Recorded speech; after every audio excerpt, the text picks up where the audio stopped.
Eu já vou começar o programa de hoje com pesquisa, porque nós temos uma nova que foi divulgada hoje e eu já vou pedir para a produção colocar o resultado parcial na tela. Estamos falando da pesquisa XP e PESP, divulgada hoje, que traz os seguintes números para a gente analisar.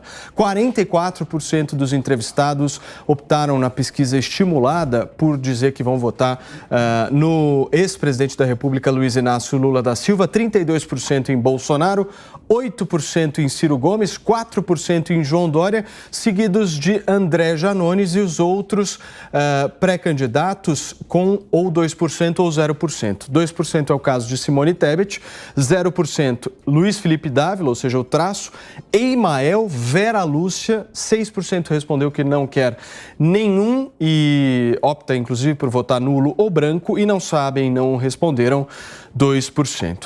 Também em relação às eleições deste ano, nós vamos falar hoje sobre a reação negativa que aconteceu nas redes sociais depois do anúncio da possibilidade de Aécio Neves ser vice na chapa de Simone Tebet. O que você acha sobre isso? Inclusive, a nossa enquete de hoje se refere justamente a esse assunto que nós vamos conversar daqui a pouquinho aqui no 3 em 1. É um outro assunto que se refere, inclusive, a Elon Musk. Você acha que a empresa de Elon Musk, a rede Starlink, vai fazer bem à Amazônia? Sim ou não? Daqui a pouquinho tem Elon Musk aqui no nosso 3 em 1.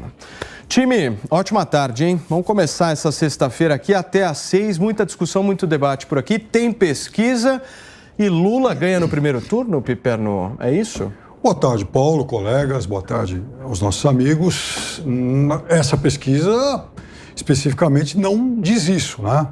Até porque se você juntar do Ciro Gomes para baixo, dá 16%. Tá? Isso é uma margem superior à diferença de Lula para o presidente Bolsonaro. Mas isso repete praticamente os números dos levantamentos anteriores, inclusive do próprio IPESP. E mesmo a margem de segundo turno, ela é idêntica. Mas essa pesquisa, ela mostra outras coisas que têm que ser avaliadas e vistas aí com lupa. A primeira delas, para mim, o que mais me chama a atenção é o fato de que o Dória subiu um pouquinho, subiu mais um pontinho. Veja, ele pontua dessa vez com 4. É um pouco acima de praticamente todos os levantamentos anteriores que davam 1, 2, depois 2, 3, agora ele já surge com 4%. É claro, o dobro, né, Piperno? É o dobro, veja, é o dobro, mas aí que está o negócio. É também, Paulo, o dobro da Simone Tebet. E é aí que eu queria chegar. Você quer cutucar ela? Não, veja, o Dória, é claro que ele não consegue, em momento algum, a unidade do PSDB. Isso está mais do que evidente, imagino que já tenhamos esgotado esse assunto. O PSDB é um partido da traição por excelência. Da mesma forma que Dória também traiu o seu mentor, né? Agora, veja, a Simone Tebet, ela é pré-candidata pelo MDB, que há muitos anos não passa de uma grande federação de caciques regionais. De uma grande confederação de caciques regionais. Então, Paulo, se o Dória não tem unidade, como é que eu vou imaginar que a Simone Tebet vai conseguir unir um MDB, por exemplo, que tem Renan Calheiros, Jader, Sarney apoiando o Lula, ou o ex-governador gaúcho João Sartori, que vai tentar de novo o governo, apoiando o Bolsonaro, Michel Temer, próximo do presidente Bolsonaro, gente do Brasil Central, próximo do presidente Bolsonaro. Então, assim, se o argumento que vale para alijar o ex-governador Dória da disputa, que é o de não conseguir unir o partido, como é que esse argumento também não pode ser aplicado a Simone Tebet, que, aliás, é uma pré-candidata, por enquanto, menor que o Dória? Mas, puxa, as pesquisas internas indicam que ela tem menor índice de rejeição. Pode ser verdade. Mas e aí, como é que ela vai transformar isso em aprovação se os caciques do partido dela estão embarcando nas outras candidaturas? Então, me parece um cenário bastante surreal. Constantino, um conhecido meu ontem, inclusive, me disse uma frase que me chamou bastante atenção. Eu vou passar essa frase para você, porque você mesmo já disse isso aqui no programa algumas vezes. Ele disse o seguinte: eu tenho vergonha, mas vou votar no Bolsonaro nesse ano. Como é que você enxerga esse voto justamente do cara que não está satisfeito com o Bolsonaro, mas que vai no Bolsonaro para não dar PT? Boa tarde, Paulo. Boa tarde a todos. Isso foi um fenômeno muito importante na eleição do Trump em 2016 e que as pesquisas não pegaram, né? Eu lembro, inclusive, de um jornalista brasileiro que mora em Nova York, né? Trabalha para uma emissora grande, e ele disse o seguinte: eu não conheço ninguém que vai votar no Trump, então ele não tem chance, porque ele confundiu a bolha dele ali de Nova York, que é muito progressista, democrata, de quem só assiste CNN ou lê New York Times. Ele achava que isso era os Estados Unidos. Então tinha, sim, o voto envergonhado. Aquela turma que tinha vergonha de ir no jantar inteligentinho, virar e falar: não, eu vou votar no boçal do Trump, né? Então tem muita gente da elite, da classe média, que por conta da pressão toda que colocam, né, esses militantes, a imprensa golpista, militante também, demonizando o Bolsonaro. Quer dizer, não é que você tem divergências ou tem críticas, é que ele é um genocida, ele é um fascista. Você não sabia, você não viu a Globo? Como é que você vai votar num cara desse? Então o cara chega num jantar, ele não está afim de se desgastar, de comprar essa briga ou de ser mal visto pela turminha, e ele fica quieto. Mas ele sabe que, no final das contas, é isso ou a quadrilha do PT, do Foro de São Paulo, os corruptos socialistas, né? Então, eu acho sim, Paulo, que isso é um fenômeno importante, que seria uma das possíveis explicações de por que essas pesquisas são tão fajutas, né? Ninguém acredita nelas, né? Ninguém acha que o Lula tem 44% e o Bolsonaro 30 e pouquinho, né? O Bolsonaro, onde vai, depois do terceiro ano de mandato, arrasta uma pequena multidão. O Lula não vai a lugar nenhum e no casamento dele, coitado, o povo só entra ali se for garçom ou manobrista, né? E sem levar telefone celular, que é para não filmar a realeza, né? A elite aristocrata petista. Então, de novo, Paulo, não tem povo com o PT, com o Lula. A corrupção é uma praga, é uma chaga e é uma mancha que grudou no Lula e na sua quadrilha, né, disfarçada de partido político, e isso não tem lava-jato supremo que consiga limpar, não. Então, eu não acredito nessas pesquisas, acho que tem erros metodológicos, acho que pode ter algum tipo de viés, algum tipo de, até mesmo, talvez, intenção em apresentar um resultado diferente, pelo menos por quem faz as perguntas, né? Eu não confio, e comigo estão milhões de brasileiros, eu tenho certeza disso. Serrão, como é que você enxerga justamente esse eleitor que eu mencionei para o Constantino? As pesquisas, elas não conseguem captar esse voto específico? Saudações, meus amigos e amados haters. Esse tipo de pesquisa, que é utilizada mais como propaganda do que efetivamente uma pesquisa, não consegue medir.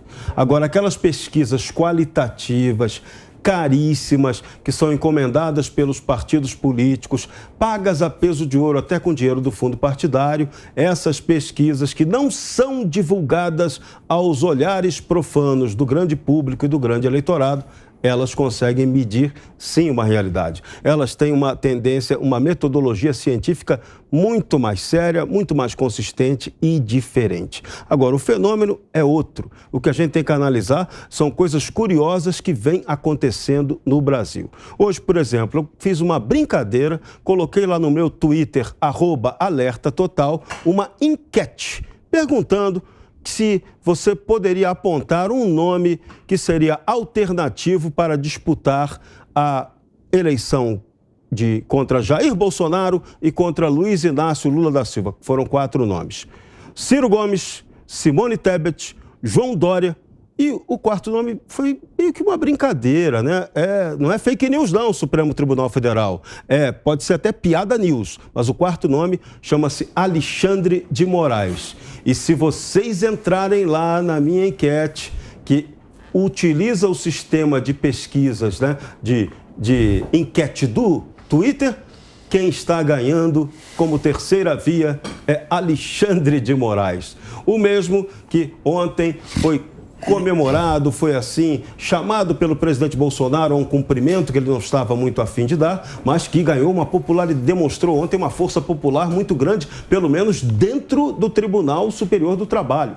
Seus pares, durante cerca de 20 segundos, lhe aplaudiram de forma avassaladora, mostrando que ele é muito popular, pelo menos entre o mundo dos togados. E depois, né, que ele e Bolsonaro se cumprimentaram, tal, parece que a juizada gostou bastante daquela atitude civilizada entre ambos, embora, se você for fazer uma análise fisionômica de ambos, né, você nota que um estava com um rostinho meio de galhofa e o outro com uma cara de muito PT da vida. Então, foi interessante, mas Alexandre de Moraes, olha aí, Michel Temer, olha que ideia bacana, de repente, para você lançar uma terceira via, que vai ser diferente, né? Mas é aquela questão, o ministro Alexandre aceitaria perder seu emprego maravilhoso de ministro do Supremo Tribunal, poderoso condutor do inquérito do fim do mundo? Eu duvido, mas é uma pena, né? Seria um candidato poderoso, pelo menos, é o que está apontando lá a enquete no meu Twitter, @alertatotal. Muito bem, Marco. As rejeições aqui, eu vou trazer os números também para que vocês possam analisar. Segundo essa pesquisa XP e PESP, quem tem a maior rejeição de todos os candidatos é o Bolsonaro, com 59%. A XP e PESP diz que o Lula tem 43% de rejeição. A pergunta que eu te faço é bem objetiva. Você acha que dá para acreditar hoje que o Bolsonaro é mais rejeitado que o Lula? Boa tarde, Paulo. Boa tarde a todos. Eu entendo que existe aqui, Paulo, de novo eu vou voltar para essa manipulação midiática ostensiva que existe contra a figura do presidente Jair Bolsonaro. Por que existe tanta manipulação nesse sentido? Ora, você abre a Folha agora, está na Folha. Sem contrato, Bolsonaro fala com Elon Musk sobre a Amazônia para fazer a implementação do Starlink. Então, quer dizer, tem que ser muito cego para não enxergar que existe uma linha editorial corrompida. Corrompida. Tem outra matéria, outra reportagem falando sobre privatização da Amazônia. Quer dizer, aqui a gente está lidando muito com uma espécie de guerra de Davi e Golias, no sentido de tentar trazer um pouco de sobriedade para esse ambiente conturbado jornalístico, que é feito inteiramente para difamar, nesse caso, a presidência da República, o governo federal, na figura do presidente Bolsonaro, e de um jeito meio patético. A chamada é sem contrato, sabe? Quem não enxerga manipulação nisso é completamente míope, cego, estrábico para esse nível absoluto de corrupção da informação. Então, eu acho que qualquer pessoa que consiga resistir e manter pelo menos algum percentual das pesquisas, mesmo com essa avalanche de desinformação, de difamação, é uma pessoa que tem sim muita popularidade. Mas eu realmente acredito no potencial lesivo dos meios de comunicação contra a candidatura do Bolsonaro. Porque com o Trump é a mesma coisa lá nos Estados Unidos, aconteceu a mesma coisa. Todo esse conglomerado, esse consórcio da imprensa, parece que existe um alinhamento, né? Esse grande alinhamento, essa figura da vida política. Pode acontecer qualquer tipo de injustiça contra a pessoa. Eles vão justificar tudo com base em discurso de ódio, com base nessas pechas magnânimas aqui que o Piperno traz pra gente, para colorir a nossa tarde. Então é genocida, é fascista, é o ovo da serpente que está sempre sendo chocado. Então, eles fazem sim uma campanha ostensiva contra a presidência da República, ele é dotado de muita popularidade, mas a guerra é essa. A guerra é que as pessoas não acreditem por um segundo nessas manchetes que não ajudam em absolutamente nada, só desinformam a população. Mas quem é mais rejeitado pela sociedade, Bolsonaro ou Lula? A minha convicção é de que o Lula tem uma rejeição muito maior. A gente vê isso no ambiente onde o Lula está, onde o Lula frequenta, as mobilizações do PT, sabe? Ele está descolado da realidade em grande medida. Ele não tem mais aquele viés popularesco, aquele viés da base de sindicalista. Ele está com uma elite Uma elite o quê? Uma elite totalmente decadente do ponto de vista artístico, intelectual e financeiro. Você vê perto dele só gente que tem algum tipo de interesse no governo dele e pode ser até um interesse escuso. Marco, eu vi que o Piperno concordou com você. Em tudo. Não, eu concordo com a presença do Marco aqui. O Marco é um cara simpático, a gente se dá muito bem pelos corredores e tal, né? E quando a gente discute outros assuntos, em relação ao que o Marco falou, é evidente que eu só discordei assim de 101%. Né? Ele pode escolher o tema, né? Ele falou vários aí temas. Ele, inclusive, ele foi assim de pesquisa, Elon Musk, passando pelos jornais. O Marco também tem. O Marco é assim, se ele pudesse reencarnar, nascer de novo e tal, ele vai tentar ser um Budsman. Mas vamos lá, de qualquer forma, vamos, só para me fixar aqui no tema pesquisa, todas elas dão mais ou menos os mesmos resultados, né? Então, vejam, não me parece que haja um consórcio, um cartel que combine aí os resultados. Não me parece que seja isso. Inclusive adotam metodologias diferentes, amostras diferentes. Umas ouvem mais pessoas, outras ouvem menos. Mas o resultado, ele é sempre mais ou menos parecido. E veja, Marco, na eleição de 2018, a qual o presidente Bolsonaro ganhou, inclusive, com estratégias inovadoras, eu já até elogiei isso aqui, o candidato derrotado, Fernando Haddad, teve no segundo turno 45% com o Lula preso. É de se supor que com o Lula solto hoje, ele tem um pouquinho mais do que teve o Haddad em 2018. E outra coisa, 45% para o até então desconhecido no país todo, Fernando Haddad, é perto daquilo que as pesquisas apontam que o Lula tem hoje. Então, veja, esse resultado não está muito diferente do que as urnas já mostraram lá atrás, né? Fala, Marco, por favor. Não, é que o Piperno ele vai sempre defender isto até que a realidade se prove contrária a isso. É o papel dele. A única maneira dele convencer as pessoas é arrastando elas para essa mentalização. É torcida. Você tem razão numa coisa. É uma projeção interna dele que ele traz na forma de torcida. Então, óbvio que ele vai se escorar nesses institutos de pesquisa, mesmo a realidade mostrando outra coisa. É natural. Se eu fosse ele, talvez eu fizesse mesmo. Oi, Constantino. O Fernando Haddad, justamente por ser mais desconhecido, não era sinônimo de corrupção como o Lula, né? Então, a rejeição era menor. O Paulo perguntou ao Marco quem tem mais rejeição. A pergunta, Lula ou Bolsonaro, a pergunta pode ser refeita da seguinte forma: o que a população brasileira, em geral, na sua maioria, rejeita mais? A corrupção, Lula, ou um estilo meio bronco, Bolsonaro? É disso que se trata. Não é só isso. Em essência, é disso que se trata. Não é só isso. É disso. Não é e só sobre isso. as pesquisas, eu quero lembrar aqui uma vez mais que, veja, você começou seu comentário trazendo aqui o Dória com 4 nessa nova pesquisa da IPESP. A minha pergunta é, por que essas pesquisas foram literalmente ignoradas pelos próprios partidos, o MDB, o União, na hora de avaliar essa parceria e essa união? Por que eles contrataram uma pesquisa que não foi registrada, não pode ser divulgada, é sigilosa, nem o Dória teve acesso, né? Para quê?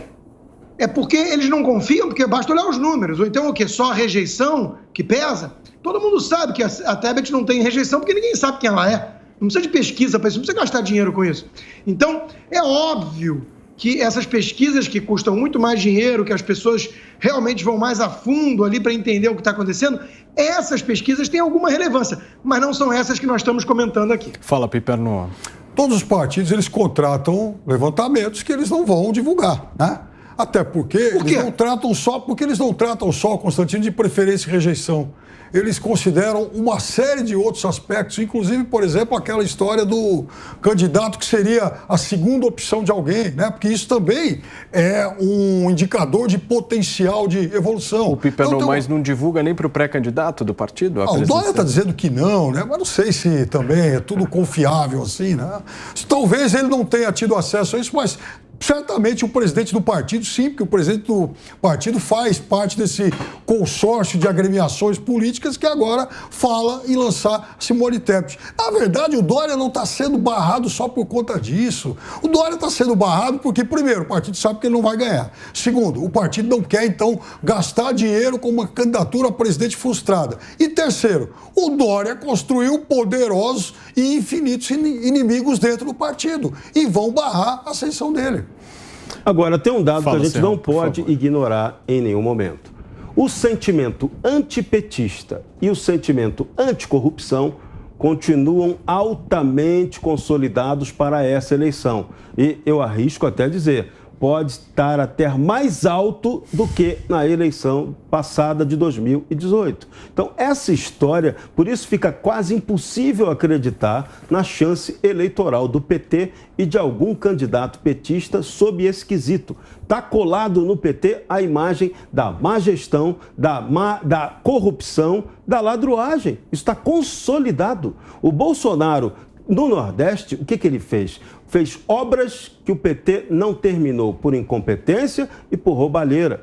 Então, você acha que isso não vai render nenhum voto? A transposição do Rio-São Francisco terminada não vai dar voto para Bolsonaro? E essas enquetezinhas aí, que dizem que são pesquisas, ficam afirmando não, que Lula segue imbatível no Nordeste. Vocês estão de brincanagem com a ciência política, né? Porque essa pesquisa está de brincadeira. E elas ouvem quem?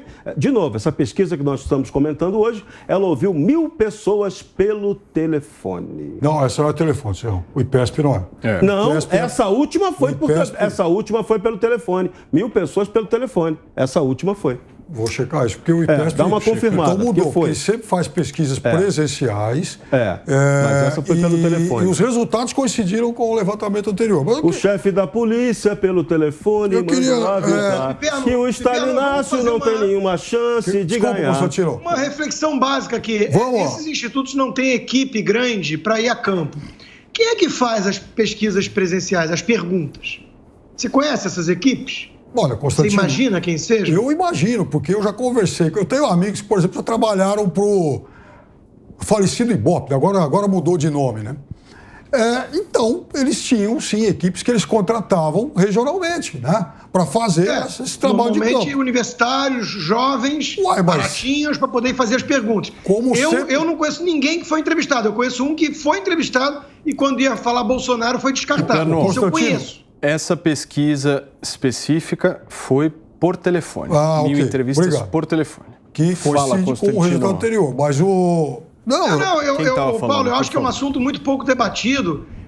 Esses institutos de pesquisa terceirizam a equipe que vai fazer a pergunta presencial, quando é presencial. E isso, acho que é uma coisa muito relevante, né? Numa credibilidade e transparência dessas pesquisas, porque faz toda a diferença do mundo. Quem vai fazer a pergunta, como vai fazer, mas a presencial é mais confiável do que a telefônica, né? Se a gente aceitar que há ali uma amostra que é seguida à risca, que nada é descartado, aí pode ser. Apesar de eu achar essas amostras insignificantes. Entrevistar 3.000 pessoas no universo de 130 milhões de eleitores não é nada. Mas mesmo assim, né? Eu não sei quem são essas equipes. Eu acho que isso é um tema importante para debater. E outra coisa mais confiável do que pesquisa é bolsa de aposta. Vai na bolsa de aposta que você vê realmente onde o pessoal está colocando dinheiro e colocando eu já vi. No nome do candidato. Eu já vi. Você já viu o Piperno? Você já vi. Já viu. O Piperno já viu tudo. Você já colocou Piperno, uma se ele puder, ele bota a faixa no Lula amanhã. Ô, Marco, eu vou dizer então um negócio para você, não ir muito longe. Há um site de aposta que é um dos patrocinadores da nossa equipe esportiva, que eles têm, inclusive, um campo lá para isso. Você pode apostar em quem vai ganhar a eleição. Você não precisa ir muito longe. Agora, só queria um detalhe, que o Constantino citou algo em relação às equipes. Isso sempre foi assim. Desde que se faz pesquisa no Brasil, os institutos contratam freelancers. Inflando a esquerda. Desde sempre. Não. Eles sempre contrataram freelance. Agora, o Constantino citou... Aliás, você, Paulo, fez uma pergunta, acho que para o Constantino, citando o depoimento de um amigo seu, um conhecido, que falou que ia votar no Bolsonaro e tal. Ontem eu também conversei com uma pessoa que é eleitor do presidente Bolsonaro e foi eleitor do Bolsonaro em 2018. Ele me disse algo que eu já tinha ouvido em Araçatuba, né? a minha cidade, uma cidade onde o presidente Bolsonaro ganha com muita facilidade, que é sobre o Dória. Falou, olha, eu votei no Bolsonaro e votei no Dória. Acho que o Dória, inclusive, fez um governo bom, mas eu não vou votar no Dória nunca mais, porque teve o Bolsodória e depois o Dória falou que ele nunca foi aliado do Bolsonaro na vida. E é verdade, quer dizer, passa essa percepção sim, porque quem procurou em 2018, foi o Dória que procurou o presidente Bolsonaro. O Bolsodória nasce daí. Da mesma forma que o Dória, quando foi prefeito de São Paulo, na campanha, ele assinou um documento que jamais abandonaria a prefeitura e abandonou. E o que aconteceu na eleição para governador? Ele perdeu na cidade de São Paulo. Então, há um determinado tipo de mentira que o eleitor não tolera.